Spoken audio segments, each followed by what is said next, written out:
বক্তব্য নিয়ে আসছেন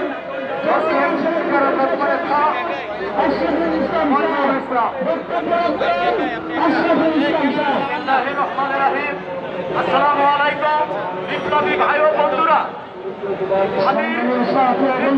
সাথে যারা যারা জড়িত আমরা বাংলাদেশ মুসলিম লীগের পক্ষ থেকে এর তীব্র নিন্দা এবং প্রতিবাদ জানাই।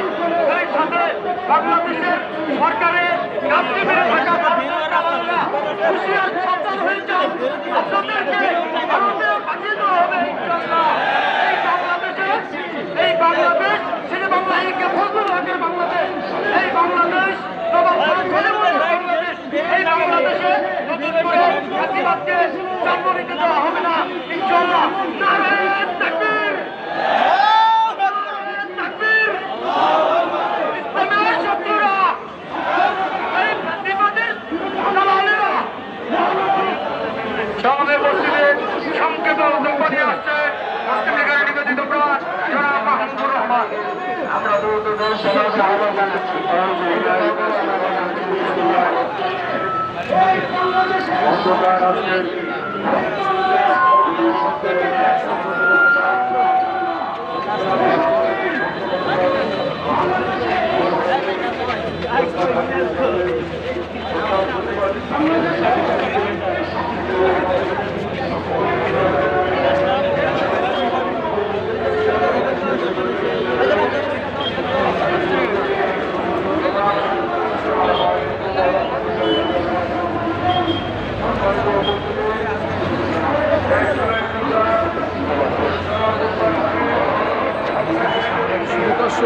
জাতীয় মসজিদ বায়তুল মোকাররম পবিত্র জুমার নামাজ শেষে আমরা জাতীয় মসজিদ বায়তুল মোকাররমের বিক্ষোভ সমাবেশ এবং এই বিক্ষোভ সমাবেশ বিভিন্ন সংগঠন করছেন। একই দাবি, একই উসমান হাদির উপরে যারা সন্ত্রাসী হামলা করেছিল তাদেরকে ধরে বিচার আওতায় আনতে হবে এবং উসমান হাদির হত্যাকারীদের বিচার দ্রুত করার জন্য তারা এই বিক্ষোভ সমাবেশ, এই সন্ত্রাসীদের এবং অবৈধ অস্ত্র ধরতে হবে, উদ্ধার করতে হবে।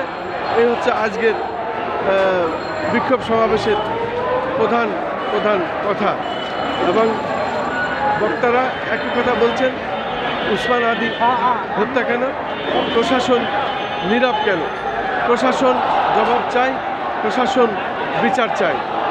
আমরা সেটাই দেখলাম এবং উসমান হাদির উপরে যারা গুলি চালিয়েছিল তাদেরকে ধরে বিচারের আওতায় আনার দাবি জানাচ্ছে আজকের সমস্ত বিক্ষোভকারীদের একই কথা।